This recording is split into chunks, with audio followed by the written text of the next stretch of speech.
Hi friends, இது உங்கள் cook by channel. நம்ம இன்றைக்கி என்ன வீடியோ பார்க்க போகிறோன்னா, வீட்டில் டக்குன்னு ஒரு கெஸ்ட்டு வந்துட்டாங்க. அப்போ நம்ம வீட்டில் வெறும் பொட்டேட்டோ அண்டு ஒரே ஒரு முட்டை தான் இருக்குது. இதை வச்சு என்னடா பண்ணுறதுன்னு யோசிச்சிங்கன்னா அதுதான் இந்த ரெசிபி. ஆமாம், உருளைக்கிழங்கை வச்சு முட்டை ரோஸ்ட் ஒன்று பண்ண போகிறோம். அதுதான் இந்த ரெசிபி. இப்போ நம்ம என்ன பார்க்க போகிறோன்னா, ஆம்லேட் தோசை பண்ணுறதுக்கு மெயினான உருளைக்கிழங்கு. இந்த உருளைக்கிழங்குல தான் இந்த மாவு கண்டென்ட்ஸ் வரும் நம்மளுக்கு. இப்போ நம்ம உருளைக்கிழங்கை இந்த பெரிய சைஸில் நம்ம செத்திக்க போகிறோம். வாங்க செத்திக்கலாம். இந்த மாதிரி செத்திக்கோங்க.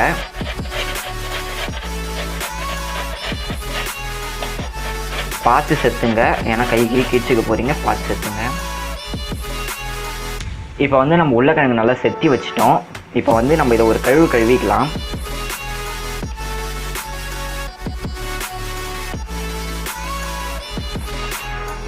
ஏன்னா அப்போ தான் இது நல்லா கொஞ்சம் இந்த வெள்ளை கலரில் வருது பாருங்கள், இது போகணும். அது வரைக்கும் நல்லா நம்ம கழுவிக்கலாம்.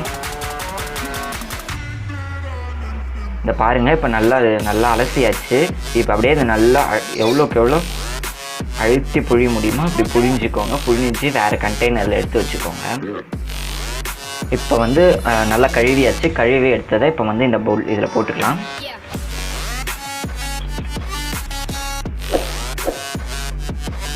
இப்போ பார்த்தீங்கன்னா நல்லா கழுவி எடுத்தாச்சு நம்ம உருளைக்கிழங்க. இது கூட நம்ம இப்போ வெங்காயம் ஆட் பண்ண போகிறோம். வெங்காயம் நல்லா பொடிசாக கட் பண்ணிக்கோங்க. ஏன்னா முட்டையோட போடும்போது வெங்காயம் ரொம்ப நைஸாக இருக்கணும். அடுத்தது தக்காளி. தக்காளியும் ஆட் பண்ணிட்டுருங்க. தக்காளி ஆட் பண்ணிவிட்டு இப்போ அடிஷ்னலாக இப்போ மசாலா கொஞ்சம் ஆட் பண்ண போகிறோம். இப்போ அடிஷ்னல் மசாலா சேர்க்க போகிறோம். இப்போ இது நான் 3 பேர் சாப்பிட்றதுக்காக மிளகாத்தூள் போட்டுக்கிறேன். அடுத்தது 3 பேர் சாப்பிட்ற அளவுக்கு உப்பு. அடுத்தது காரம். மிளகு நல்லா போட்டுக்கோங்க. எவ்வளோ வேணுமோ மிளகு உங்களுக்கு போட்டுக்கோங்க. இப்போ இதில் நம்ம முட்டையை உடச்சி ஊற்ற போகிறோம். இப்போ வாங்க முட்டையை உடச்சி ஊற்றிக்கலாம்.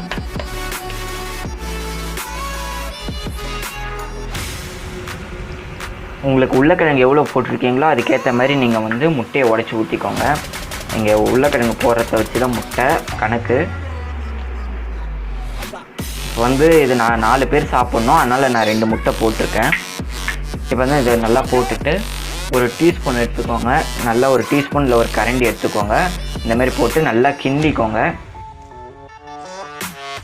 நல்லா டீஸ்பூன் போட்டு நல்லா கிண்டிக்கோங்க. எந்த அளவுக்கு நல்லா கிண்டணுமோ அந்த அளவுக்கு உங்களுக்கு கிண்டிக்கோங்க. அதுதான் மெயின். நல்லா கிண்டி அடிச்சிங்கன்னா தான் அந்த போடும்போது நம்மளுக்கு அந்த நல்லா அந்த மெதுன்னு வரும் நம்மளுடைய ரோஸ்ட்டு முட்டை. நல்லா கிண்டி விட்டுட்டே இருங்க. அதுதான் மெயின். இதில் எவ்வளோக்கு எவ்வளோ கிண்ட முடியுமோ கிண்டிக்கோங்க. அதை தான் நான் சொன்ன ஆரம்பத்திலே. எனக்கு முட்டை பத்தலை, அதனால் நான் அடிஷ்னலாக இன்னும் ஒரு முட்டை ஆட் பண்ணிக்கிறேன். முட்டை பத்தலைன்னா உங்களுக்கு ஆட் பண்ணிக்கோங்க. எனக்கு பத்தலை, அதனால் நான் இப்போ ஆட் பண்ணிக்கிறேன். இந்த முட்டையும் போட்டு நல்லா கிண்டி அடித்து வச்சிட்டேன் நான். இப்போ நம்ம இதில் மஞ்சத்தூள் ஆட் பண்ணிக்கலாம். மஞ்சத்தூள் அந்த கலருக்கு மஞ்சள் கலரில் வரணும், அதுக்கு தான் ஆட் பண்ணுறோம். வேறு எந்த ரீசனும் இல்லை. போட்டு நல்லா கிண்டிக்கோங்க. இப்போ ஒரு தோசைக்கல் எடுத்து வச்சுக்கோங்க. தோசைக்கல்லில் நல்லா கொஞ்சம் ஹீட் அவுட்டுன்னு விட்டு கொஞ்சம் ஆயில் போட்டுருங்க. ஆயில் போட்டு நல்லா அந்த ஆயில் சூடாகட்டும்னு வெயிட் பண்ணுங்கள் அது வரைக்கும். இப்போ தோசைக்கல் ஹீட் ஆகிடுச்சு. இப்போ நான் அந்த முட்டையை கலவையை ஊற்றுறேன். ஃபஸ்ட்டு நம்ம ஒரு நார்மலான ஒரு முட்டை கலவை போடலாம். அதாவது நார்மலாக போடுற மாதிரி ஒரு சின்ன தோசை மாதிரி நான் போடுறேன். அடுத்ததாக இதில் உங்களுக்கு அடிஷ்னலாக மிளகாத்தூள் வேணும்னா போட்டுக்கலாம். காரம் அதிகமாக விரும்புகிறவங்க பெப்பர் போடணுன்னாலும் போட்டுக்கலாம், உப்பு போடணுனாலும் போட்டுக்கலாம்.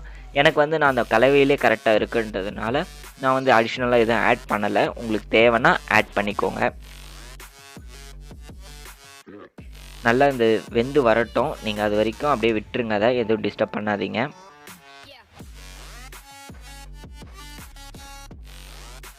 இதுலேயும் இன்னொரு மெத்தடு இருக்குது. அதாவது பாயில் மெத்தடு. அதாவது நம்ம முட்டை போடும் போதே ஒன் சைடு அப்படியே மேலே ஒரு மூடி மாரி போட்டு விட்டுட்டா கரெக்டாக இருக்கும். இப்போ நம்ம திருப்பி போட்டுக்கலாம். திருப்பி போட்டுட்டு கொஞ்சம் நேரம் ஆகட்டும், வெயிட் பண்ணுங்கள். இந்த பாயில் மெத்தட் சொன்னல, அது எப்படின்னா அந்த பாயில் மெத்தடில் வந்து நம்ம மேலே வந்து இட்லி குண்டா மூடி மாரி ஏதோ ஒன்று போட்டு மூட்டிங்கன்னா அடியில் வந்து கொஞ்சம் ஸ்டஃப் ஆகும். அப்படியே வந்து உங்களுக்கு திருப்பி போட்டிங்கன்னா அது நல்லாயிருக்கும். எப்பயுமே வந்து முட்டை போடும் போது அது மேலே வந்து அமுக்கி கொடுத்துக்கிட்டே இருங்க. அப்போ தான் வந்து அந்த அடியில் வந்து மெத்து மெத்துன்னு அமுங்கி வரும்.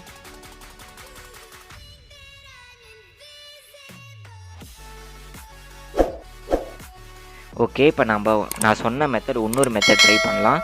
இதுக்கு வந்து கொஞ்சம் நிறைய போட்டுக்கலாம்.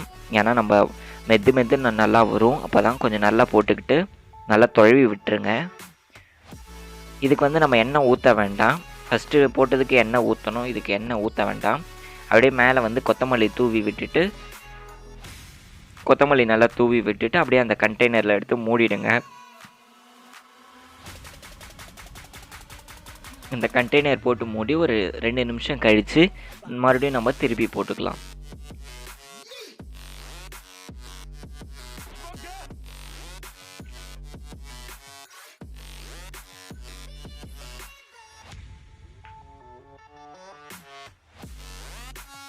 ஓகே, இப்போ நான் வந்து அனல் வந்துடுச்சு. சரி, நான் இப்போ எடுக்க போகிறேன். மேலே எடுத்தாச்சு. இப்போ பார்த்தீங்கன்னா தெரியும் அடியில் நல்லா வெந்திருக்கும். இப்போ நம்ம வந்து திருப்பி போடலாம். இப்போ பார்த்தீங்கனாலே தெரியும் அடியில் நல்லா அந்த இது வந்துடுச்சு. நான் சொன்ன மாதிரி அந்த ஸ்டஃப் வந்துடுச்சு உங்களுக்கு. இப்போ வந்து அப்படியே திருப்பி போட்டுருங்க. திருப்பி போட்டு கொஞ்சம் நேரம் அப்படியே விட்டுருங்க. அதை அப்படியே இந்த பக்கமும் நல்லா பாயில் ஆகட்டும். அப்போ தான் வந்து நம்மளுக்கு நல்லா அந்த ஒரு டேஸ்ட்டு கிடைக்கும்.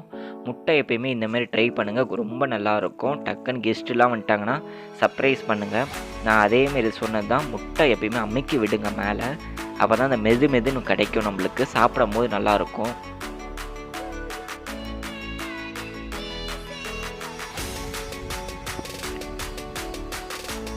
ஓகே, இப்போ நம்ம திருப்பி போட்டுக்கலாம். திருப்பி போட்டாச்சு. பார்த்தீங்கனாலே தெரியும் எப்படி இருக்குன்னு பாருங்கள். நல்லா அந்த இது வந்திருக்கு, நல்லா அந்த கலர் வந்துடுச்சு. நான் சொன்ன மாதிரி அந்த மஞ்சள் கலர் வந்துடுச்சு. இப்போ நல்லா திருப்பி போட்டு கொஞ்சம் நேரம் இருங்க.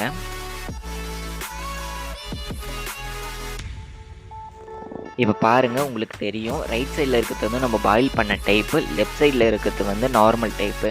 கண்டிப்பாக இந்த மெத்தட் நீங்கள் ட்ரை பண்ணுங்கள், ரொம்ப நல்லாயிருக்கும். நம்ம இதில் உருளைக்கிழங்கு ஆட் பண்ணியிருக்கோம், அதனால் ரொம்ப நல்லாயிருக்கும். இந்த வீடியோ உங்களுக்கு பிடிச்சிருந்தால் லைக் பண்ணுங்கள், ஷேர் பண்ணுங்கள். மறக்காமல் நம்ம குக்கிங் பைட் சேனலை சப்ஸ்கிரைப் பண்ணிக்கோங்க. மறக்காமல் இதேமாரி உங்களுக்கு என்ன டைப் வீடியோ வேணுமோ நம்ம கமெண்ட் பாக்ஸில் கமெண்ட் பண்ணுங்கள், அதுக்கேற்ற மாதிரி நாங்கள் வீடியோ பண்ணுறோம். இந்த வீடியோ கூட ஒரு நண்பர் கேட்டதுலாம் கமெண்ட் பண்ணார், எக்கை வச்சு ஒரு டிஷ் பண்ணுங்க ப்ரோன்னு கேட்டார். அதுக்காக தான் இந்த டிஷ்ஷை நாங்கள் பண்ணோம். ஓகே ஃப்ரெண்ட்ஸ், பாய்.